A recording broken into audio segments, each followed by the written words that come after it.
Bienvenue sur Curious History, votre chaîne d'histoire de notre histoire. Aujourd'hui, nous allons nous intéresser à un navire dont le destin a oscillé entre héroïsme et tragédie, le RMS Carpathia. Et vous allez voir qu'à l'origine, rien ne prédestinait ce petit navire à entrer dans l'histoire.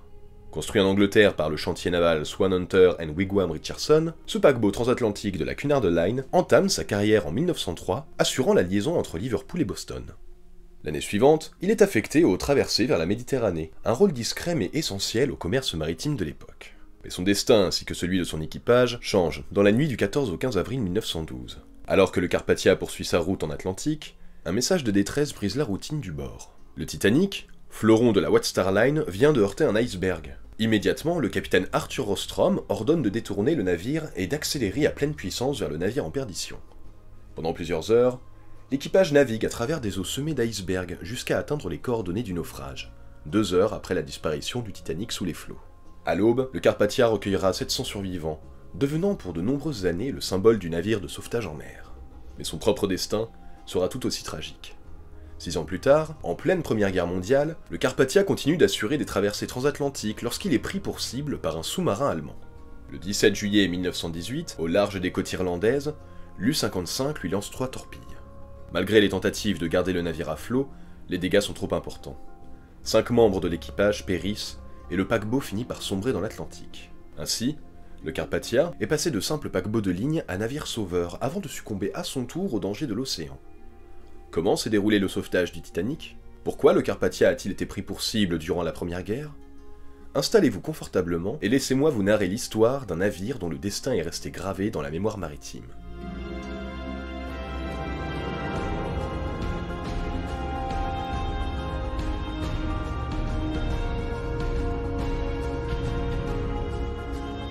À la fin du 19e siècle, la Cunard Line doit faire face à une concurrence de plus en plus féroce. Ses rivales, la White Star Line britannique et les compagnies allemandes Norddeutscher Lloyd et Hamburg American Line modernisent rapidement leur flotte et repoussent les limites en matière de vitesse et de capacité. Jusqu'en 1898, les navires phares de la Cunard Line, le RMS Campania et le RMS Lucania, étaient synonymes de prestige. En effet, avec leurs 12 950 tonnes de jauge brute, ils s'étaient imposés en remportant le célèbre ruban bleu récompensant la traversée la plus rapide de l'Atlantique. Mais en 1897, la situation bascule. Le SS Kaiser Wilhelm der Grosse, un paquebot de la Norddeutscher Lloyd, s'empare du record, tandis que la White Star Line prépare un nouveau géant, le RMS Océanique, de 17 000 tonnes, et qui promet de révolutionner le transport transatlantique pour le siècle suivant. Face à cette montée en puissance de la concurrence, la Cunard Line se doit de réagir si elle veut rester dans la course. Plutôt que d'investir massivement pour construire des navires encore plus rapides ou plus imposants, la compagnie adopte une stratégie plus pragmatique. L'objectif visé est de maximiser la rentabilité afin de préserver son indépendance face à l'International Mercantile Marine & Co., un puissant conglomérat qui cherche à racheter plusieurs compagnies maritimes, dont la White Star Line d'ailleurs. C'est dans ce contexte que la Cunard commande 3 nouveaux paquebots, l'Hivernia, le Saxonia et le Carpathia. Contrairement aux transatlantiques de prestige, ces navires ne sont pas conçus pour la vitesse, mais pour offrir un service rentable et adapté aux flux d'immigrants traversant l'Atlantique en quête d'une nouvelle vie. Leur principal atout réside dans leur faible consommation de carburant, un facteur déterminant pour la viabilité économique de la compagnie face à ses concurrents et pour les préserver des grèves des mineurs qui commencent à se faire ressentir dans le paysage économique actuel. Ainsi, le Carpathia, mis en construction sur la base d'une version modifiée des navires de la classe Hivernia, se distingue par quelques particularités. Il est plus petit, avec une longueur réduite d'environ 12 mètres, mais conserve les éléments qui ont fait le succès de ses prédécesseurs. Son design repose sur une coque allongée et une superstructure basée et équilibrée qui lui confère une bonne stabilité en mer. Avec ses 4 mâts équipés de grues, il est également conçu pour transporter d'importantes cargaisons, ce qui renforce encore sa rentabilité. Ainsi, bien que le Carpathia n'ait pas été conçu pour rivaliser avec les paquebots les plus rapides ou les plus luxueux de son époque, il incarne une stratégie efficace qui permettra à la Cunard Line de tenir tête à ses concurrents et de conserver sa place dans le transport maritime. Donc, si le Carpathia n'a pas été conçu pour battre des records de vitesse ou rivaliser avec les grands paquebots de l'époque, il n'en restait cependant pas moins un navire moderne, pensé pour allier rentabilité et confort. D'ailleurs, sa conception reflète l'évolution du transport maritime au début du XXe siècle, où l'optimisation de l'espace et de la consommation d'énergie devenait un enjeu majeur. Construit par le chantier naval CS Swan Hunter à Wallsend en Angleterre, le Carpathia est commandé par la Cunard Line pour opérer sur la ligne transatlantique entre Liverpool et Boston. La pose de sa quille débute le 10 septembre 1901 et le navire est lancé le 6 août 1902. La cérémonie de baptême est menée par Miss Watson, fille du vice-président de la Cunard Line. Après son achèvement, il effectue des essais en mer entre le 22 et le 25 avril 1903 lors d'un trajet entre la rivière Tyne et la rivière Mersey. À son lancement, le Carpathia mesure 170 mètres de long pour 19,58 mètres de large. Lorsqu'il est complètement achevé, son tonnage dépasse finalement 13 500 tonnes. Sa structure repose sur 4 ponts en acier, un pont orlope, dans les cales avant, ainsi qu'un pont passerelle de 290 mètres de long, accueillant les espaces dédiés aux passagers et aux salons. Au-dessus, un pont embarcation abrite les canots de sauvetage. Dès sa conception, le Carpathia est prévu pour transporter 200 passagers en première classe et 600 en troisième classe, en plus d'une importante cargaison de viande congelée. Mais au moment de sa mise en service, sa capacité est revue à la hausse, portant le nombre total de passagers à 1700. Bien qu'il soit un paquebot intermédiaire destiné principalement aux voyageurs de seconde et troisième classe, le Carpathia offre un confort notable pour l'époque. Son salon de première classe, décoré dans des tons crème et or, arbore un mobilier en acajou et des rideaux dorés. Un dôme en vitrail surplombe la salle à manger, assurant un éclairage naturel, tandis qu'un ventilateur électrique est intégré pour améliorer la circulation de l'air. La deuxième classe n'est pas en reste. Avec un fumoir lambrissé de noyer situé à l'arrière du navire et une bibliothèque élégante installée à l'avant du pont passerelle. Ces espaces seront réaménagés en première classe lors d'une rénovation en 1905. Mais c'est surtout en troisième classe que le Carpathia se distingue. Contrairement à de nombreux navires de l'époque où les passagers les plus modestes étaient relégués dans des espaces exigus, le Carpathia propose un vaste salon de restauration, couvrant toute la largeur du navire, capable d'accueillir 300 personnes. Les murs sont en chêne poli et en teck, offrant une atmosphère chaleureuse. Un fumoir et un salon réservé aux dames complètent ces installations, situées à proximité d'une promenade couverte, un aménagement alors rare pour les troisième classes. Les quartiers de l'équipage sont installés sur le pont passerelle au-dessus du salon de deuxième classe, tandis que les appartements du capitaine sont situés directement sous la timonerie, sur le pont embarcation. Le Carpathia est également innovant sur le plan technique. Ses ponts inférieurs sont particulièrement bien ventilés grâce à un système combinant des ventilateurs de pont et des ventilateurs électriques. L'air peut être chauffé ou refroidi via un réseau de thermotanks, alimenté en eau froide en été et en vapeur en hiver, offrant ainsi un contrôle de la température à bord. Entièrement électrifié, le Carpathia compte plus de 2000 lampes, bien que des lampes à huile soient prévues en secours en cas de panne électrique. Et c'est avec tout cela que le Carpathia entame sa carrière commerciale le 5 mai 1903, effectuant sa première traversée entre Liverpool et Boston. Par la suite, il est affecté à la ligne reliant New York aux principaux ports méditerranéens, dont Gibraltar, Alger, Gênes, Naples, Trieste et Flume. Conçu avant tout pour l'efficacité économique, il va pourtant connaître un destin bien plus marquant que prévu. Comme dit plus haut, bien que le Carpathia ne puisse rivaliser avec les paquebots express en termes de vitesse et de luxe, il obtient rapidement une solide réputation en tant que navire fiable et confortable, notamment par temps agité. Son rapport largeur-longueur relativement élevé, combiné à l'utilisation de quilles anti-roulis et à des moteurs produisant peu de vibrations, lui confère une grande stabilité en mer. Ces caractéristiques en font un choix privilégié, aussi bien pour les touristes que pour les migrants, qui recherchent un voyage sécurisé et agréable. Durant la saison estivale, le Carpathia assure la liaison entre Liverpool et New York, tandis qu'en hiver, il est affecté aux traversées entre New York et les ports méditerranéens. En 1904, la Cunard s'associe avec la Royal Hungarian Sea Navigation Company Adria, un partenariat visant à faciliter l'immigration hongroise vers les États-Unis. Le Carpathia est alors désigné comme le navire principal pour assurer ses traversées transatlantiques. Afin d'augmenter sa capacité et répondre à cette nouvelle mission, il subit une importante rénovation en 1905. Son nombre de passagers passe donc de 1700 à 2550 grâce à la transformation de nombreuses petites cabines de troisième classe en dortoirs collectifs. Cette refonte permet également d'ajouter des installations de première classe aménagées dans d'anciennes parties de seconde classe. À l'aube de 1912 donc, le Carpathia affiche désormais une jauge de 13 600 tonnes et peut accueillir jusqu'à 2450 passagers, répartis comme suivi. 250 en première et deuxième classe et 2200 en troisième classe. Son équipage, quant à lui, compte environ 300 membres. En matière de sécurité, le Carpathia est équipé de 20 canots de sauvetage, un chiffre encore jugé suffisant à l'époque, bien que la tragédie du Titanic, quelques mois plus tard, viendra bouleverser ses standards. Le 11 avril 1912, le Carpathia quitte New York à destination de Flume, en Autriche-Hongrie. À son bord, 240 membres d'équipage, dont un quart de marins croates, ainsi que 128 passagers en première classe, 50 en seconde, et 565 en troisième classe. Parmi eux se trouvent quelques personnalités, dont des artistes, écrivains, journalistes et photographes, ainsi que Charles H. Marshall, dont les 3 nièces voyagent en même temps sur le Titanic. Dans la nuit du 14 au 15 avril 1912, le Carpathia devient involontairement le dernier espoir des naufragés du Titanic. En effet, à bord, l'opérateur radio Harold Cottam termine son quart et s'apprête à se coucher lorsqu'il capte un message de la station de Cape Cod, qui souhaite transmettre des communications privées au Titanic. Souhaitant rendre service, il tente de contacter le paquebot à minuit 11. En réponse, il reçoit un message inattendu et terrifiant.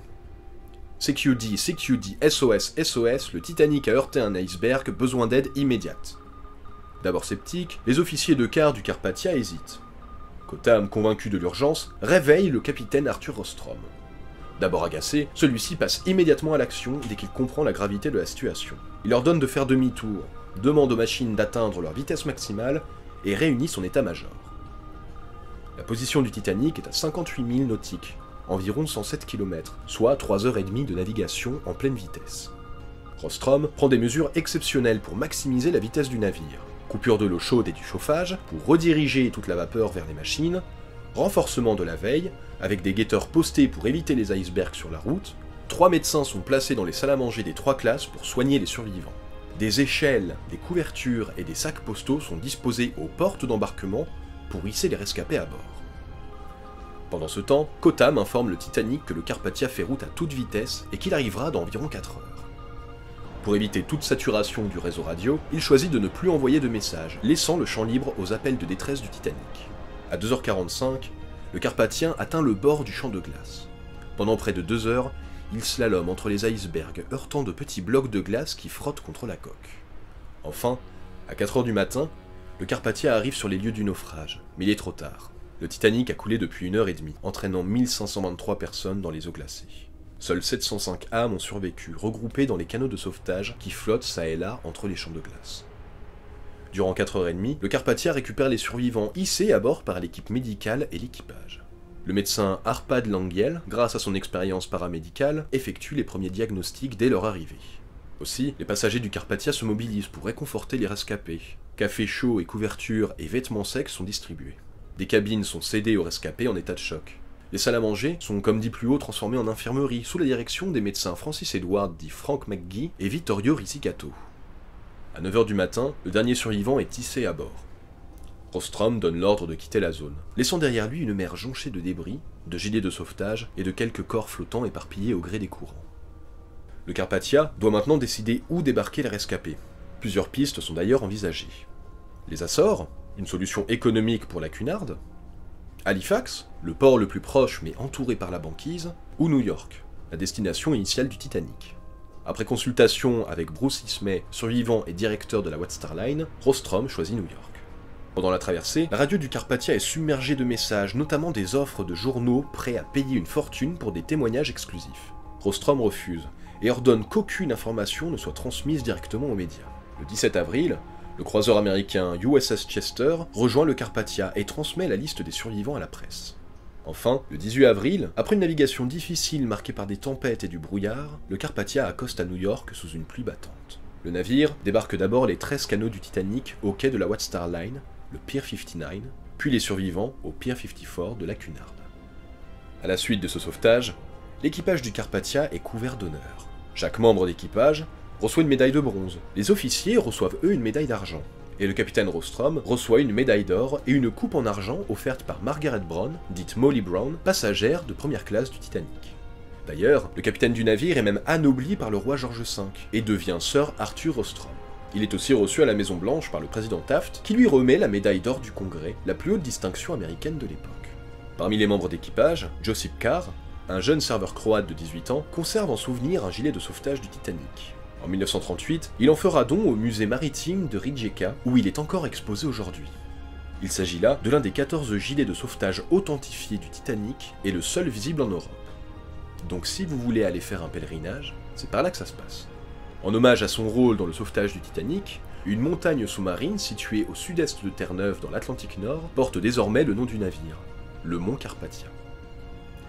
Mais l'histoire du Carpathia ne s'arrête pas là. Le sauvetage du Titanic a profondément marqué le monde maritime, entraînant des changements majeurs dans les normes de sécurité. Après son rôle héroïque dans le sauvetage des rescapés du Titanic, le Carpathia poursuit son service en haute mer. Lorsque la Première Guerre mondiale éclate, le navire fut réquisitionné pour transporter les forces expéditionnaires canadiennes et américaines vers l'Europe. Certaines de ces traversées se faisaient en convoi, notamment en partant de New York via Halifax pour Liverpool et Glasgow. Parmi les passagers notables de ces années de guerre se trouvait Frank Buckles, qui deviendra plus tard le dernier vétéran américain survivant de la Première Guerre mondiale. À un moment donné, la cheminée rouge emblématique de Cunard Line caractéristique du Carpathia fut repeinte en gris de guerre. Et avant mars 1918, tout le navire fut recouvert d'un camouflage spécial, le fameux Diesel camouflage, utilisé pour confondre les sous-marins ennemis. Mais ce n'est qu'en 1918 que l'histoire tragique du Carpathia prend un tournant fatal. Le 15 juillet 1918, le navire quitte Liverpool en convoi, direction Boston, avec à son bord 57 passagers et 166 membres d'équipage. Le convoi navigue en zigzag pour éviter les attaques de sous-marins. Le 17 juillet au matin, l'escorte du convoi se sépare, et quelques heures plus tard, le Carpathia, en tête du groupe, se retrouve seul, avec 6 autres navires. Le 17 juillet donc, à 9h15, alors qu'il navigue dans les eaux du sud-ouest, une torpille est repérée sur le côté bâbord. Le capitaine de l'époque, Prothero, donne immédiatement l'ordre de stopper les moteurs et de tourner le navire, mais c'est trop tard. Le Carpathia est frappé près de la trappe numéro 3 par une torpille lancée par le sous-marin allemand SM U-55, suivie d'une deuxième qui pénètre dans la salle des machines, tuant plusieurs membres de l'équipage et endommageant gravement les moteurs du navire. L'explosion détruit aussi le système électrique du Carpathia, y compris sa radio, et 2 de ses canaux de sauvetage sont endommagés. Le capitaine Prothero, dans une situation désastreuse, parvient néanmoins à signaler aux autres navires du convoi par des fusées et des signaux lumineux ce qu'il se passe. Mais alors que le navire commence à s'enfoncer et à gîter sur le côté, il donne l'ordre d'abandonner le navire. Tous les passagers et membres d'équipage évacuent le Carpathia, montant dans les canaux de sauvetage. Sur les 223 personnes à bord, 218 survivent. Le capitaine et une partie de l'équipage restent cependant à bord jusqu'au dernier moment, afin de jeter par-dessus bord les documents confidentiels du navire. Lorsque les derniers membres d'équipage montent dans un canot, une 3e torpille est lancée par le sous-marin, provoquant une énorme explosion qui précipite le Carpathia vers son destin. À 11h, après environ 1h45 de lutte contre la mer, le Carpathia sombre dans les profondeurs de l'Atlantique, à environ 190 km à l'ouest de Fastnet. Le Carpathia devient ainsi le 5e navire de la flotte de la Cunard à être coulé en seulement 5 semaines, laissant à flot seulement 5 navires de la compagnie.